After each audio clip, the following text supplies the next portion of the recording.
یا رب لک الحمد کما ینبغی لجلال وجہک وعظیم سلطانک۔ قال اللہ تعالی فی القرآن المجید والفرقان الحمید لیلۃ القدر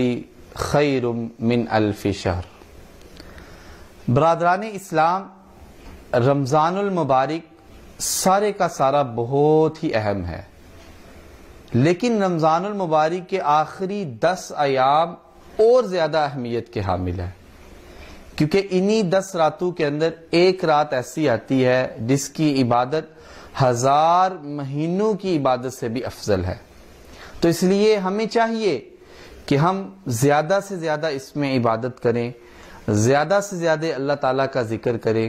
زیادہ سے زیادہ قرآن کی تلاوت کریں، اور زیادہ سے زیادہ دعائیں مانگیں، اور زیادہ سے زیادہ اللہ تعالیٰ سے اپنے گناہوں کی معافی مانگیں۔ اس حوالے سے میں رسول اللہ صلی اللہ علیہ وسلم کی 2 احادیث آپ کے سامنے پیش کروں گا، جس میں رسول اللہ صلی اللہ علیہ وسلم کا ذاتی عمل بھی تھا۔ اماں جی عائشہ رضی اللہ تعالی عنہا ارشاد فرماتی ہیں، جب رمضان المبارک کا آخری عشرہ آتا، آپ صلی اللہ علیہ وآلہ وسلم کمر بستہ ہو کر خوب عبادت کیا کرتے تھے، اور رات بھر خود بھی جاگا کرتے تھے، اور ہمیں بھی یعنی کہ اپنے گھر والوں کو بھی ساتھ جگایا کرتے تھے۔ اس حدیث مبارکہ سے ہمیں پتہ چلتا ہے کہ آپ صلی اللہ علیہ وسلم دنیاوی معاملات سے ترک ہو کر رمضان المبارک کے آخری 10 دنوں میں اللہ تعالیٰ کی خوب عبادت کیا کرتے تھے۔ دوسری حدیث جس میں رسول اللہ صلی اللہ علیہ وسلم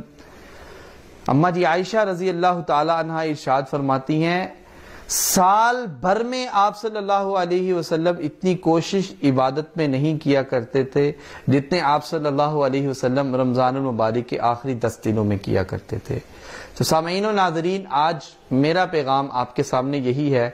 یوں تو ہمیں رمضان المبارک سارے میں ہی خوب عبادت کرنی چاہیے، لیکن یہ جو چند دنوں کے بعد آخری 10 ایام ہمارے پاس رمضان المبارک کے آنے والے ہیں، اس کی ہم نے اور زیادہ قدر کرنی ہے، اور اس میں خوب اللہ تعالیٰ کی عبادت کرنی ہے، اور اپنے گناہوں کی اللہ تعالیٰ سے معافی مانگنی ہے۔ اور نبی صلی اللہ علیہ وسلم کی بھی تعلیم یہی ہے کہ ان 10 دنوں میں خوب عبادت کرو، اور اگر کسی کو طاق رات مل جائے تو اس کی عبادت 1000 مہینوں سے زیادہ افضل ہو جائے گی۔ میری اس ویڈیو کو لائک اور شیئر کیجئے، اور رمضان المبارک ٹرانسمیشن میں میرے ساتھ رہیے، ہر روز ایک نئے